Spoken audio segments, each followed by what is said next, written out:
Okay, so today we have Miki drinkable premium rice. I really don't know what this is. I just so happen to, find it at a Okinawa souvenir store in Tokyo. Okinawa is kind of like the Hawaii of Japan. It's a little far off from the other islands. It's pretty warm year round, and it's probably its biggest industry is vacationers.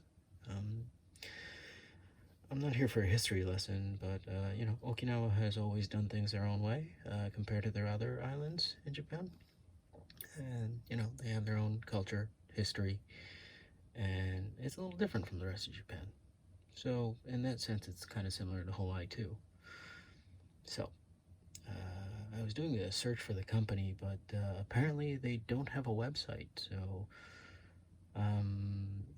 there isn't a whole lot of info available for them. I did look at one of the financial sites, and it says they only have 4 full-time employees.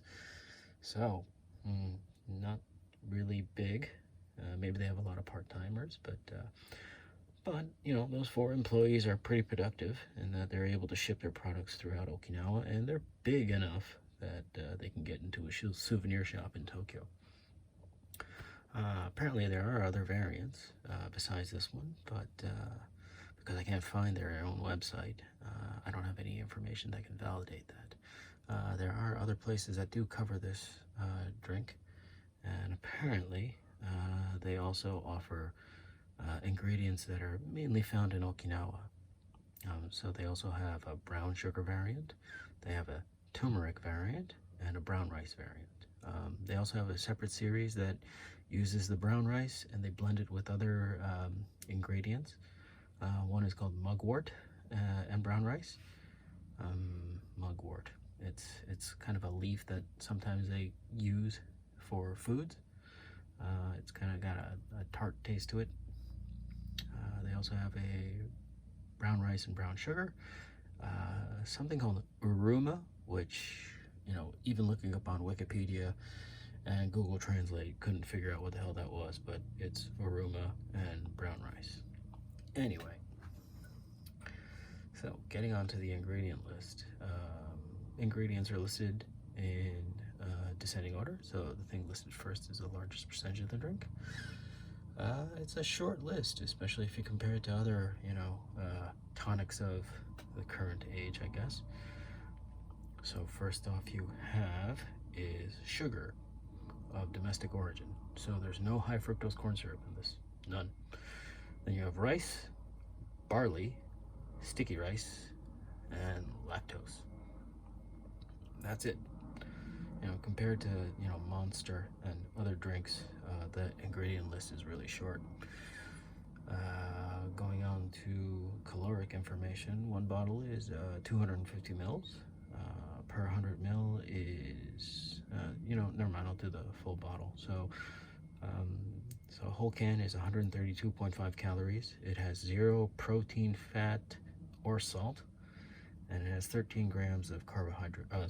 32.5 grams of carbohydrates. So, one thing they do mention on the can is shake well. They also mention you can drink it hot and you can drink it cold, but if you're gonna heat it, don't heat it in the can, and don't freeze it. Okay, so let's give it a whirl. It sounds thick, like liquid antacid thick. Okay. Yeah. Oof. Wow. Did you see that? It's got like little flecks of stuff. Yikes. Too. It almost looked like blended peach in color, but yike. I'm not getting any smells off of it. But it does have that like omanju, like rice-based patty like look to it. It's semi-translucent at the top, so yeah, I call it like similar to peach, a blended peach. All right, let's give it a sip.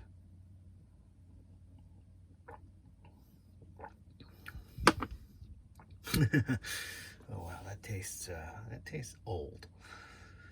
Um, as in, you know, a sweet that came out before sugar came out. So, you know, it tastes like something that maybe your grandma might say, "Ooh, wow, that's indulgent." But don't get me wrong, it is sweet. It is sweet, but it's a not a cloying sweetness. Um, what would this go with? This would probably go with Japanese food. It is, you know, even though it does coat the cup quite well, it's pretty clean. It's pretty neat. A tad syrupy. So in that sense, it is smooth though. I don't feel any graininess to it. So whatever those little black flecks are in it, they don't affect texture. Yeah, this would probably go with like Japanese food, I guess. Like the kind of stuff that you would eat at the end of the year, not year round. No, sorry.